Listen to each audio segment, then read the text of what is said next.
Coba Yai Haris, ini mantan Muhyiddin se-Lampung Tengah, ini presidennya Yai Haris. Sekarang Yai Haris ketika sudah merdeka, tadinya abdun ini. Orang kalau masih percaya kepada Balawi cucu Nabi, jiwanya akan merana, dibayang-bayangi oleh doktrin-doktrin yang tidak sesuai dengan ajaran Islam. Bahwa walaupun kamu sholat, kata Taufik Segaf, kamu puasa, kalau tidak ikut ajaran habaib, maka itu tidak akan diterima. Maka orang berilmu takut kewalat sama kabib, ilmunya, kitabnya diborongin aja ke tukang loa.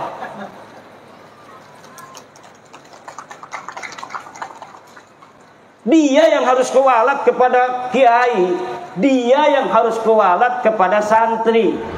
Maka saya aneh itu kepada kiai yang ketika santrinya membaca kitab-kitab nasab, kemudian menyimpulkan Ba'lawi bukan cucu Nabi, dia malah marah. Katanya siapa saja yang membatalkan Ba'lawi ikut kepada Imaduddin Usman dari Banten, maka tidak barokah. Waduh.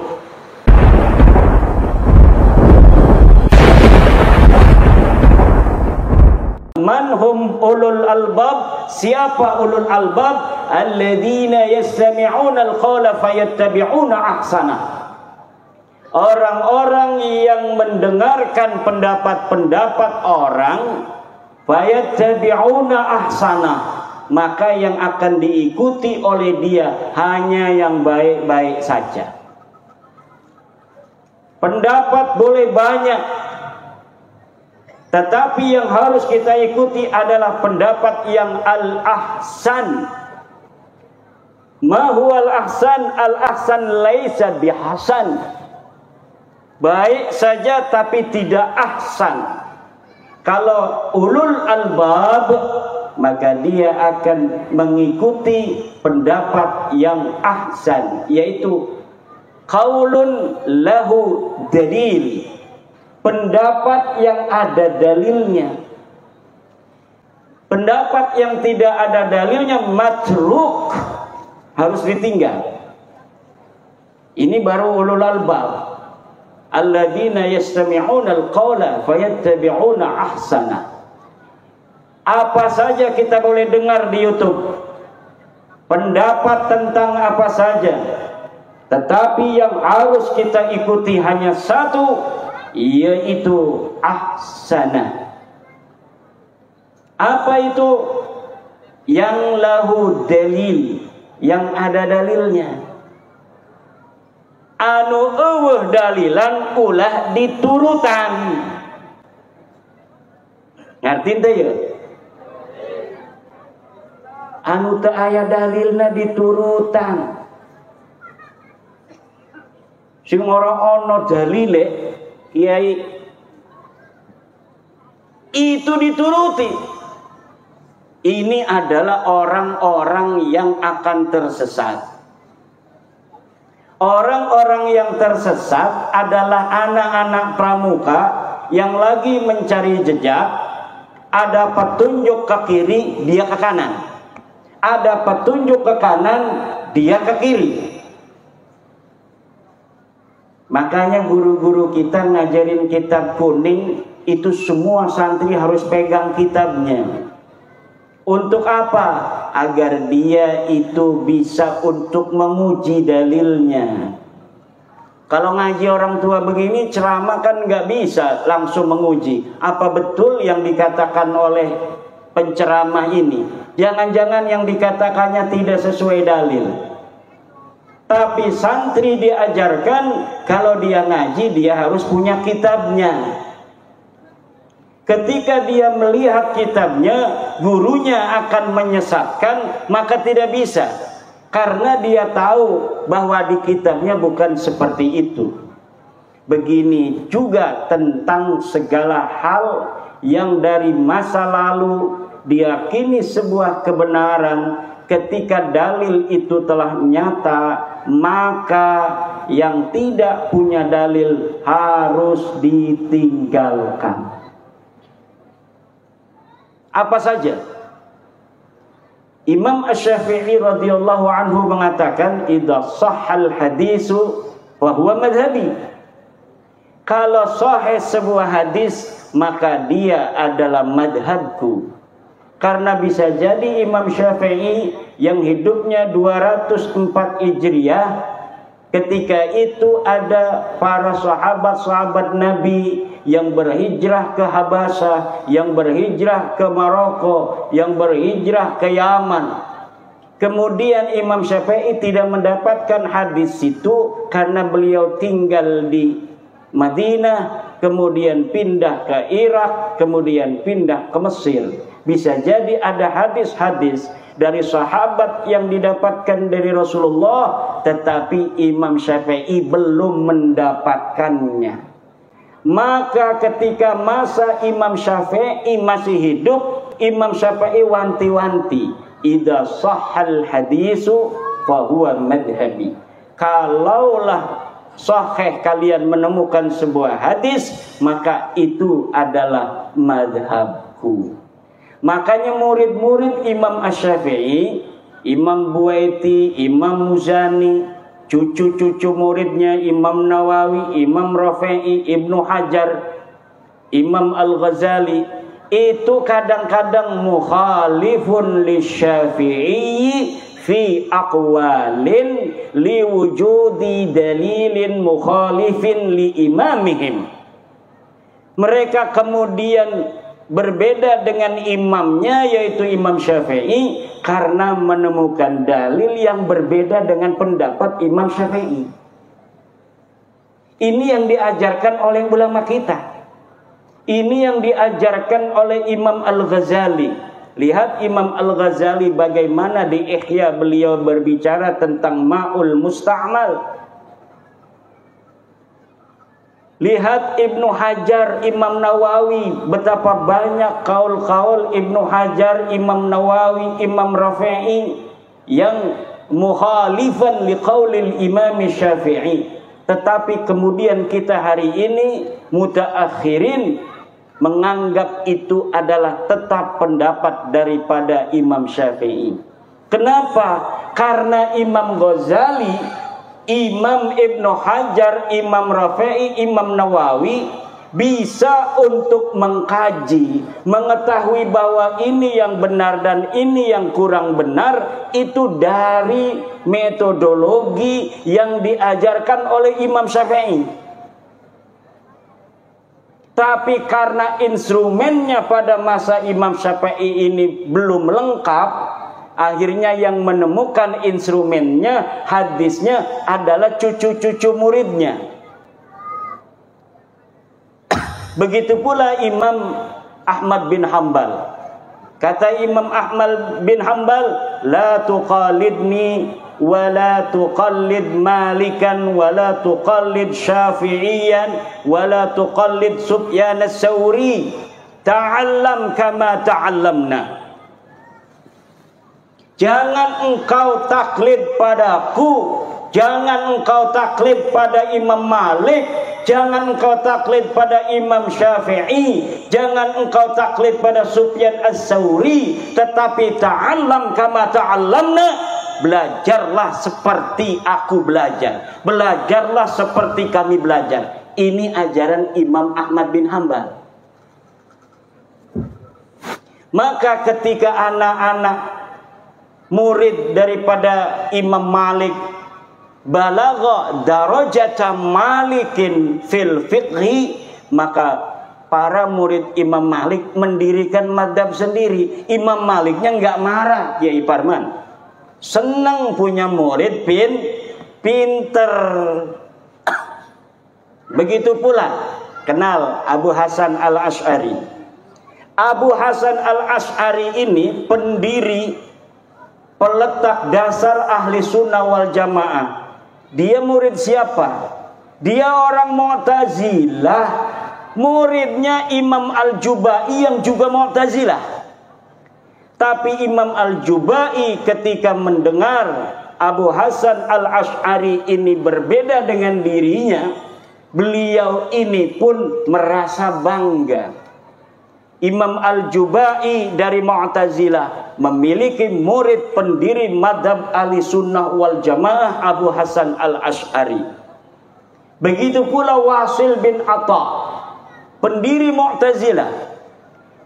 Murid siapa dia? Dia murid dari Muhammad al-Hanafiyah, murid dari Syekh Al-Hasan al-Basri. Tetapi kemudian i'tazala 'anil Hasan, beliau beri'tizal dari Hasan al-Basri, artinya berbeda pendapat dengan gurunya. Jadi berbeda pendapat dengan guru dengan berlandaskan dalil, ini diajarkan di dalam tradisi kesejarahan ulama-ulama guru-guru kita. Imam Hashim Asy'ari berbeda dengan Yai Bisri Sansuri dalam beberapa masalah fikih. Berbeda pula dengan Guru Mansur dari Jembatan 5, sama-sama orang NU. Enggak apa-apa dalam masalah hisab. Kemudian dengan Yai Mas Kumambang berbeda dalam masalah tong-tong. Jadi berbeda itu di dalam tradisi ajaran guru-guru kita, bukan berarti itu su'ul adab. Yang penting di dalamnya itu ada dalil, ada ilmu.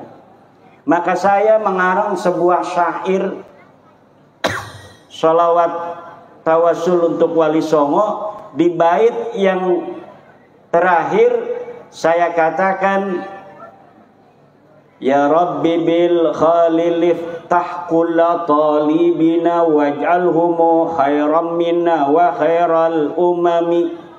Ya Allah, bil khalili, dengan barokah Syekh Khalil Bangkalan, iftah kulla talibina, buka hati santri-santri kami, waj'alhumu khairan minna, dan jadikan mereka lebih baik dari kami, wa khairal umami, dan sebaik-baiknya manusia. Ini adalah ajaran guru-guru kita.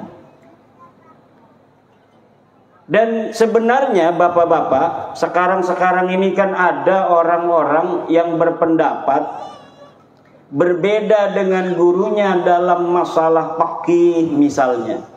Itu kemudian dianggap dia tidak barokah. Kalau tidak barokah, harusnya Imam Syafi'i yang tidak barokah pertama kali karena berbeda dengan Imam Malik. Nanti Imam Syafi'i punya murid Ahmad bin Hambal, nggak mau ikut pendapatnya Imam Syafi'i. Imam Ahmad bin Hambal mendirikan pendapat madhabnya sendiri. Kalaulah tidak barokah, murid yang berbeda dengan gurunya, maka harusnya Imam Ahmad bin Hambal tidak barokah karena dia berbeda dengan Imam Asy-Syafi'i. Kalaulah Muhammad bin Ali Al-Hanafiyah, ini Muhammad ini Al-Hanafiyah, ini anaknya Sayyidina Ali, tapi dia tidak mau mengatakan dirinya Muhammad bin Ali bin Abi Thalib. Kenapa? Karena beliau bukan anaknya Siti Fatimah. Takut ketukar dengan Sayyidina Hasan Hussein, disangka beliau anaknya Sayyidatuna Fatimah. Maka beliau menggunakan nama Muhammad bin Al-Hanafiyah. Muhammad anak laki-lakinya perempuan dari Bani Hanifah. Karena Sayyidina Ali menikah dengan perempuan dari Bani Hanifah. Kemudian lahirnya Muhammad Al-Hanafiyah, ulama besar. Kenapa ini Muhammad bin Al-Hanafiyah menjadi ulama besar yang menjadi sebagai panutan para imam-imam madhab berikutnya? Karena beliau hatinya begitu suci. Dari nama ini keberkahan luar biasa, karena beliau tidak mau namanya ini ketukar takut nanti kalau Muhammad bin Ali bin Abi Thalib disangka anaknya Sayyidatuna Fatimah, maka dari situlah ketawaduan dia, keberkahannya. Ibu bapak hadirin ma'asyiral muslimin rahimakumullah. Ada kiai dari Madura. Ini saya ngomong begini ini karena ada kiai dari Madura namanya Kiai Ja'far. Beliau ini lulusan Mekah. Kiai Ja'far lulusan Mekah. Kemudian beliau membaca kitab-kitab saya tentang nasabah Alawi, Kiai Haris. Dibaca oleh Kiai Ja'far, akhirnya Kiai Ja'far berkesimpulan yang sama bahwa Ba'lawi ini bukan cucu Nabi. Kemudian dilaporkan ke gurunya. Dilaporkan ke gurunya ke Mekah. Setelah dilaporkan ke gurunya ke Mekah, gurunya bikin voice note.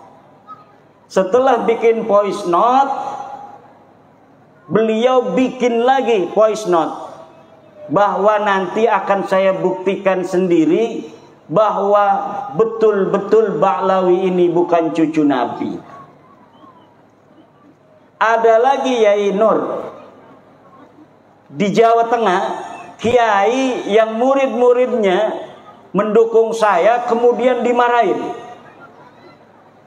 Murid-muridnya itu ketika membaca kitab bahwa betul dalam kitab Tahdhibul Ansab 345 Hijriah tidak ada Ba'lawi disebut cucu Nabi.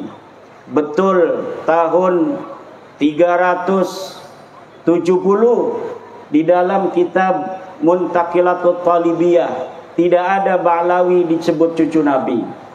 Betul di dalam kitab Al-Majdi 490 Hijriah tidak ada Ba'lawi disebut cucu Nabi. Betul di dalam kitab Asy-Syajarah Al-Mubarakah 597 Hijriah bahwa Ba'lawi bukan cucu Nabi. Betul dalam kitab Al-Fakhri 614 Hijriah bahwa Ba'lawi bukan cucu Nabi. Betul dalam kitab Al-Asili 700 Hijriah bahwa Ba'lawi bukan cucu Nabi. Betul dalam kitab As-Sabatul Muson 787 Hijriah bahwa Ba'lawi bukan cucu Nabi.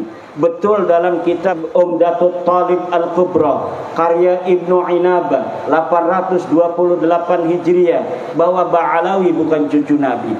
Dia selain membaca, dia kemudian memverifikasi di dalam kitab-kitab yang saya sebutkan. Akhirnya sekarang dia meneliti sendiri dan menurut Kiai Ja'far bahwa Ba'lawi ini memang bukan keturunan Nabi dan sebenarnya dia keturunan orang Syiah Ismailiyah. Ini kata Kiai Ja'far.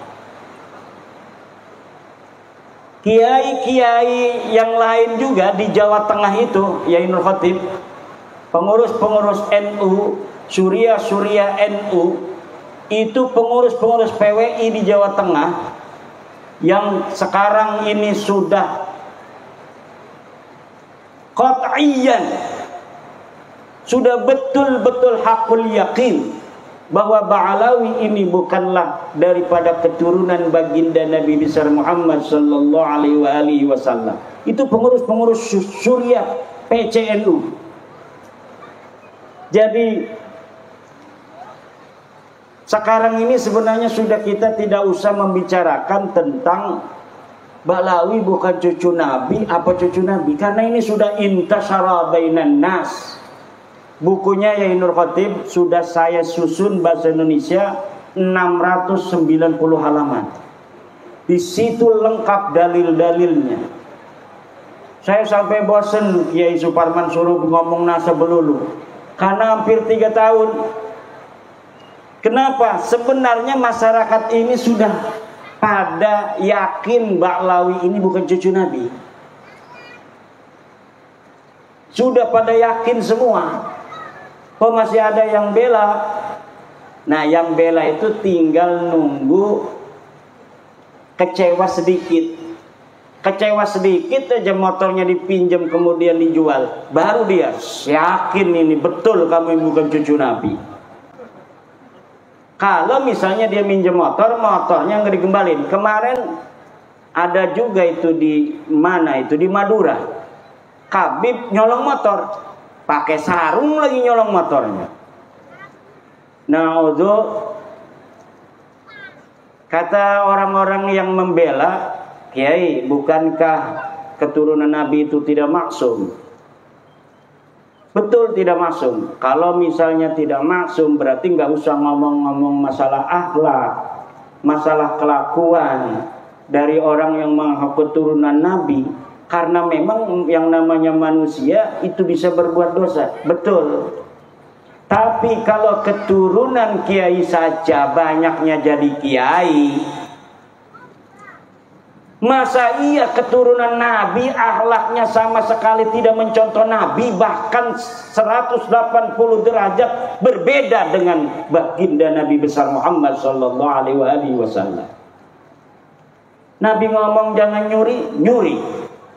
Nabi ngomong jangan mabok, mabok. Nabi ngomong jangan zina, zina. Nabi ngomong jangan memakan harta orang dengan batil. Dia colong HP orang, dia colong laptop orang. Teman saya ini kiai di pondok pesantren di Tangerang.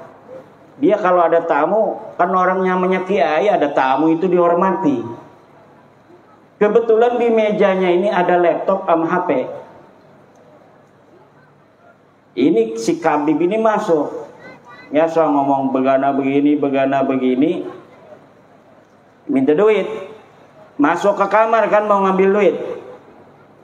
Pas masuk ke kamar, balik lagi ngasih amplop, ini laptop sama HP hilang, kayak Nur Samad.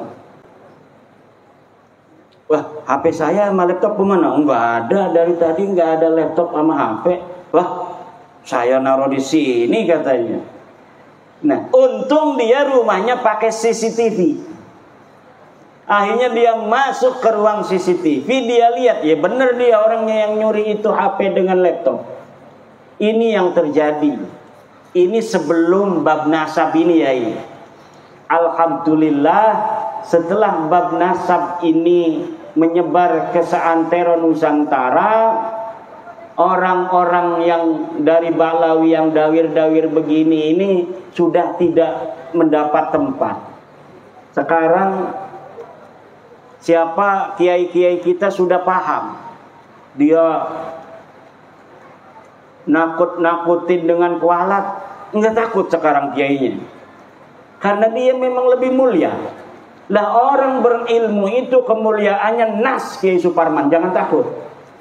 Orang berilmu itu kemuliaannya dinas oleh Al-Quran, dinas oleh Al-Hadis. Sedang keturunan Nabi tidak ada nas Al-Qurannya, tidak ada nas hadisnya. Ini walaupun yang sahih, apalagi yang palsu kayak Balawi. Yang sahih saja, keturunan Nabi yang sahih, kewajiban mencintainya itu tidak dinas dalam Al-Quran, tidak dinas dalam Al-Hadis.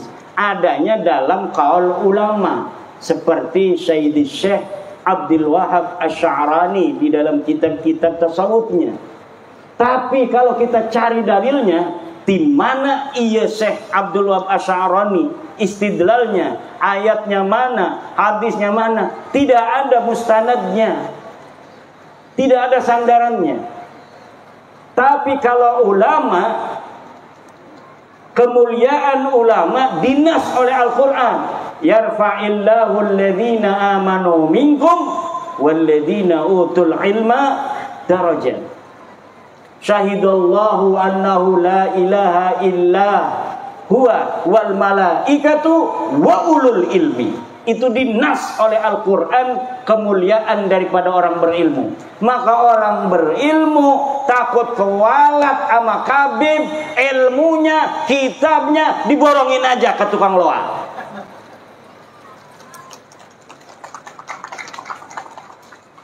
Dia yang harus kualat kepada kiai, dia yang harus kualat kepada santri. Kenapa? Ya santri tahu sendiri Kiai Haris. Walaupun Kiai Haris tadi cerita diserneni melulu sama kiai, lah memang kiai begitu. Kiai itu memang begitu. Kadang marah melulu kiai itu. Saya punya guru itu tukang marah banyak. Yang tidak pernah marah juga banyak. Saya mondok di banyak pondok. Ini Kiai Mustafa ini teman satu pondok di Pondok Pesantren At-Thahiriyah. Kiainya marah melulu. Kiainya marah melulu. Mondoknya sama Abuya Dimyati dengan Abuya Suhaimi dari Kronjo Tangerang. Tiga-tiganya tukang marah semua. Murid daripada Syekh Thohir Pelamunan. Jadi Syekh Thohir Pelamunan punya murid Abuya Dimyati, Abuya Hasuri, Abuya Suhaimi. Bikin pondok tiga-tiganya, itu kalau sudah marah, ya begitu. Tapi dimarahin kiai barokah. Alhamdulillah, saya pernah di setan-setan di babi-babi itu di pondok. Sama Abuya Hasuri. Barokah. Setan. Barokah, alhamdulillah. Lillah. Ya salah kita orang dimarahin itu karena beliau ingin kita belajar yang benar. Ingin kita khairan minhu, lebih baik dari beliau. Setiap guru menginginkan santrinya lebih baik daripada gurunya. Itu ciri-ciri daripada keikhlasan. Maka saya aneh itu kepada kiai yang ketika santrinya membaca kitab-kitab nasab, kemudian menyimpulkan Ba'lawi bukan cucu Nabi, dia malah marah. Katanya siapa saja yang membatalkan Ba'lawi ikut kepada Imaduddin Usman dari Banten, maka tidak barokah.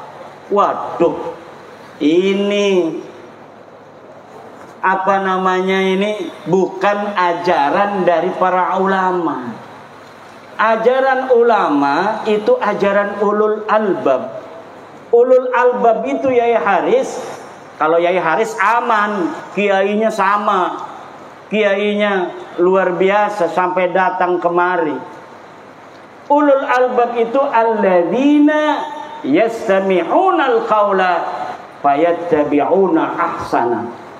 Orang-orang yang mendengarkan pendapat boleh banyak, tapi yang diikuti hanya yang terbaik. Apa yang terbaik? Lahu dalil. Pendapat yang ada dalilnya. Coba Yai Haris, ini mantan Mukhibin se-Lampung Tengah, ini presidennya Yai Haris. Sekarang Yai Haris ketika sudah merdeka, tadinya abdun ini. Orang kalau masih percaya kepada Ba'lawi cucu Nabi, jiwanya akan merana. Sekarang ini yang ikut-ikut masih Mukhibin, itu jiwanya merana. Dia manusia, tapi sepertinya dia tidak merdeka seperti manusia lainnya. Dibayang-bayangi oleh doktrin-doktrin yang tidak sesuai dengan ajaran Islam.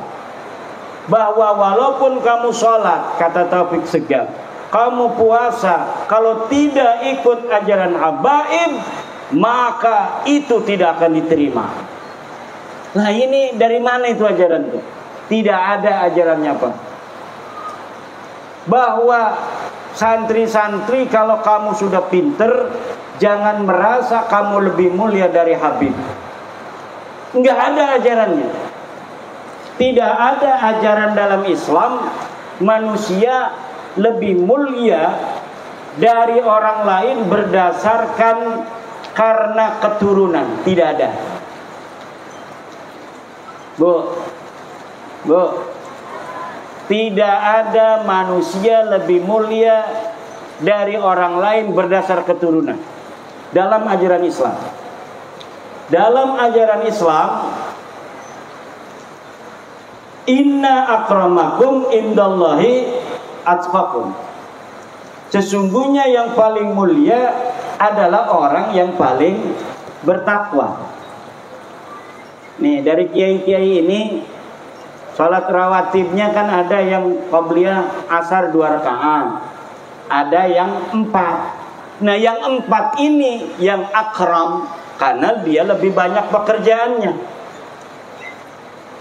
Kalau misalnya ada yang tahajud 3 rakaat dengan witir, ada lagi yang tahajud 100 rakaat. Kan gak ada yang tahu ini. Yang sholat tahajud 3 rakaat nggak ngomong-ngomong sama orang, yang tahajud 100 rakaat juga nggak ngomong-ngomong, tapi yang tahu itu kan Allah. Yang tahu semuanya Allah. Maka siapa yang lebih mulia di dalam pandangan Allah? Orang yang tahajudnya 100 rakaat. Kenapa? Karena aksaruhum amalan, lebih banyak amalnya. Siapa orang yang amalnya lebih banyak, maka sawabnya juga aksar, sawabnya lebih banyak juga.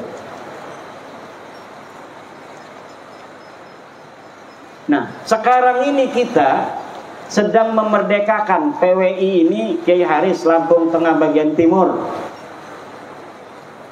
Kita sedang memerdekakan orang-orang yang masih jadi budak. Nah, sama budak itu jangan keras. Bil mau'idotil hasanah. Kalau ada yang mau berdebat, wajadilhum billati hiya ahsan.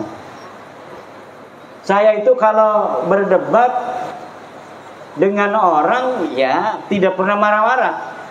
Pernah sekali dengan Gus Fahrur. Gus Fahrur yang ketua PBNU itu. Karena apa? Udah kesel itu. Namanya manusia, kesabaran itu kan ada batasnya. Wah, langsung dimarahin itu kita berdua.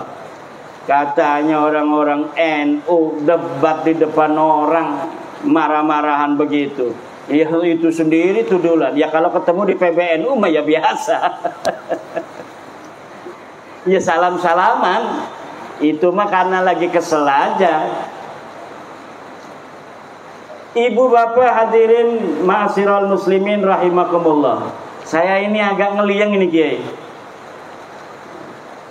Dari Banten datang jam 4, langsung sebentar di hotelan di Bandar Lampung dengan Kiai Suparman, langsung ke sini. Lumayan juga 2 jam ya, 2 jam ke sini. Insya Allah kita akan sampai subuh sambil nungguin hujan ini berhenti. Siap? Sebenarnya sekarang ini ya Parman, saya senangnya dialog. Nah kalau dialog kan siapa tahu ada Habib yang datang, dia ingin apa juga mengetahui atau ingin bertanya tentang dalil-dalilnya. Karena semua dalil-dalil sekarang, framing-framing yang ada di media itu tidak ada dalilnya lagi. Saya kalau misalnya masih ada yang dirasa bahwa ini masih ada dalil, itu saya menulis. Tapi ini hanya framing-framing saja. Ada Roma Irama nangis sama Habib di framing, Roma Irama tobat. Roma Irama itu memang beliau itu wataknya begitu, itu watak orang Banten. Beliau ini kan masih keturunan Sultan Agung Tirtayasa. Orangnya kalau ditantang galak, tapi kalau dilembutin nangis. Itu ciri-ciri keturunan Sultan Banten. Jadi kalau ditantang-tantang ya makin galak. Tapi kalau misalnya tersentuh hatinya, jangankan lagi masalah yang besar, masalah kecil aja ngobrol begini ini bisa nangis kalau orang Banten. Ini kalau umpamanya lebaran itu ya enggak salah-salah banget rasanya kemarin, tapi nangis semua kalau kita salaman itu sama keluarga. Ada sepupu saya kalau jadi imam ngegerung-gerung. Kalau ngobrol tersentuh sedikit ngobrol langsung nangis. Kemarin itu Roma itu Raja Dangdut terharu. Dia diundang oleh LDNU. Dia tidak tahu kalau ada Habib di situ. Diundang oleh LDNU untuk memberikan kisah bagaimana dakwah beliau dengan musik. Nggak tahu kalau ada Habib. Nah ternyata Habibnya nggak marah. Kan Roma Irama itu setelah beliau mengundang saya dicaci maki oleh Habib-Habib. Kata Roma Irama, saya tidak percaya ente itu cucu Nabi, tapi bukan memutuskan persahabatan. Kita tetap sahabat. Beliau ini sahabatnya Rizik Syihab. Beliau ini sahabatnya para Habib-Habib. Saya hanya tidak percaya kamu cucu Nabi saja. Kalau berteman kita biasa. Wong namanya mengakui cucu Nabi atau bukan itu bukan rukun iman kok. Saya hanya tidak percaya kamu cucu Nabi, tapi kita tetap bersahabat. Tetapi Rizik Syihab nggak mau, malah mencaci maki. Bahar Smith malah mencaci maki. Nah, ketika ada Habib itu di PBNU yang hadir, baik sekali adabnya, terharu itu. Bang Haji Roma Irama terharu nangis karena beliau, saya kan pernah beberapa kali ngobrol. Ya kadang-kadang ngobrol sama saya nangis juga. Ngambil tisu. Ya begitu orang yang berhati lembut. Orang berhati lembut itu gampang tersentuh hatinya. Makanya Bang Haji Roma Irama itu maunya begitu. Saya batalkan nasab ente, tapi kita bersahabat. Yang biasanya minjemin marawis, ya kita minjeman lagi. Yang biasanya kita ngobrol, kita tetap ngobrol. Yang biasanya kita ini adalah kerja bareng, kita kerja bareng. Yang biasanya bisnis bareng, kita bisnis bareng. Yang udah kagol punya mantu Balawi, nggak apa-apa, jangan suruh cerai. Kita hanya tidak percaya mereka cucu Nabi. Bukan berarti kita memutuskan segalanya. Itu memang yang diungkapkan oleh Bang Haji Roma Irama. Cuma di framing. Coba lihat itu framingnya. Bang Haji bertobat. Dengerin apa yang diomongin Bang Haji. Apa benar dia ngomong bahwa Balawi sekarang cucu Nabi? Tidak ada. Itu hanya framing-framing. Karena Bang Haji Roma Irama pengennya begitu. Saya batalin itu nasab ente bukan berarti kita bermusuhan. Karena memang tidak ada dalilnya. Ente ngaku tahun 895 Hijriah. Sebelumnya tidak ada. Sedangkan orang yang diaku itu hidupnya tahun 345 Hijriah. Nah, di dalam tahun 345 Hijriah sudah ada kitab nasab, keturunan Nabi dicatat semua, tapi ente nggak ada. Katanya ente turunan Ubed. Ubed nggak dicatat sebagai keturunan Nabi. 550 tahun. Di dalam kitab Silsilatil Alawiyah tidak dicatat. Di dalam kitab Tahdhibul Ansab tidak dicatat. Muntaqilatut Talibiyah tidak dicatat. Al-Majdi tidak dicatat. Itu semua di abad 5. Masuk ke abad 6 ada kitab karya Imam Al-Fahru Raji, Kiai Haris. Imam Al-Fahru Raji itu seorang ahli tafsir, ahli usul fikih. Kalau ada lafaz al-imam dimutlakkan dalam usul fikih, maka al-muradu al-imam ar-razi. Nah, beliau menulis kitab nasab. Beliau menulis kitab nasab namanya Asy-Syajarah Al-Mubarakah. Beliau menulis Ahmad bin Isa punya anaknya cuma 3, Muhammad, Ali dan Husain. Tidak ada anak yang bernama Ubed. Itu tahun 597 Hijriah. Kemudian muridnya penulis kitab Al-Fahri itu wafat 614 Hijriah. Menulis juga tidak ada nama Ubed sebagai anak Ahmad bin Isa. Kemudian kitab Al-Asili, kemudian kitab As-Sabatul Muson, kemudian kitab Umdatut Talib Al-Kubra. Semuanya tidak ada yang nulis bahwa Habib ini putune Kanjeng Nabi. Tidak ada. Lah lamun wis mengkono niku premen kita arep dikon dipaksa-paksa ngakui. Wong kita wis ngedeleng kita belaka. Premen maning ukur urusanane. Apa kita harus berbohong gitu demi kamu? Bahwa kamu cucu Nabi, walaupun kita nggak percaya kan nggak bisa. Jadi udah kata saya, ini udah selesai. Bahwa ente bukan cucu Nabi. Tes DNA nega melenceng Ki Haris. Wong India, wong Kaukasus. Bukan orang Arab, nggak ada keturunan Arab sama sekali jalur laki-lakinya itu. Nggak ada.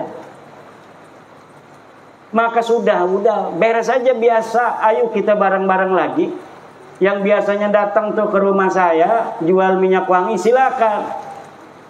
Saya bayarin 5.000. Yung minyak wangi 5.000 kok, pengennya 500.000. Udah, ayo dagang. Kalau misalnya kita suka kepada barangnya kita beli. Enggak, gara-gara ente Balawi kita suka barangnya enggak beli, enggak bakal. Ayo kayak orang-orang biasa lagi. Bahwa ente bukan cucu Nabi itu sudah hakul yakin. Tajalla tajalliyan zahiran bayinan. Orang yang masih percaya itu dosa besar itu Kiai Suwarman itu. Premen orang dosa besar yang menisbatkan orang yang bukan cucu Nabi diomong cucu Nabi. Itu ida bi Rasulillah. Walladzina yuduna Rasulullah lahum adzabun alim. Orang yang menyakiti Rasulullah itu akan mendapatkan siksa yang besar. Bagaimana coba orang yang bukan cucunya Nabi berbuat zina, minum-minuman, narkoba dan sebagainya, sering itu sekali ada di berita. Kemudian kita masih meyakini mereka sebagai cucu Nabi. Lalamun umpamane sing di nisbataken orang-orang soleh semua mah nggak banyak gitu. Tapi orang soleh iku mungkin bohong orang gede dosane itu. Tapi kalau sudah ini yang dinisbatkan orang-orang yang tidak pantas akhlaknya begitu, na'udzubillah, ini lahum adzabun alim. Se-Indonesia bersaksi semua tukang dawir minta duit. Udah terkenal sekali itu. Semua orang, kalau yang saya ketemui kiai-kiai ngomong, alhamdulillah Kiai Imad, gara-gara Kiai Imad sekarang tidak ada lagi yang keliling minta-minta, maksa-maksa minta duit. Itu hampir di setiap daerah. Sampai wakil Rais Am PBNU ketemu saya nggak mau sebut namanya, takut nanti dimarahin. Ketemu saya, Kiai Imad, setelah Kiai Imad ini nggak ada lagi tuh yang keliling-keliling ke rumah minta-minta duit katanya. Jadi yang didawir itu pengurus MWCNU, bukan hanya tingkat MWC, tingkat ranting, tingkat Suriah pun mereka berani dawir. Suriah, PBNU berani didawir sebelum bab nasab ini. Sampai-sampai itu Rais Suriah PWNU Jawa Tengah, Kiai Sodakoh, saya pernah lihat di YouTube-nya. Saya kangen nama Habib, katanya beberapa tahun ini nggak ke rumah-rumah saya. Saya pernah lihat YouTube-nya itu. Nah ini jadi bukan kiai-kiai kampung aja yang didawir Kiai Parman, sampai kiai PWNU, kiai PBNU itu juga kena dawir. Pertama saya untuk meneliti itu bukan karena dawir, karena memang saya itu tidak berada di daerah yang sering kena dawir. Di daerah saya itu memang tidak kayak di daerah lain. Habib ada, ke rumah saya juga ada, tapi nggak berani maksa gitu. Nah, kalau saya dapat cerita di Banyumas, di Kebumen, itu maksa.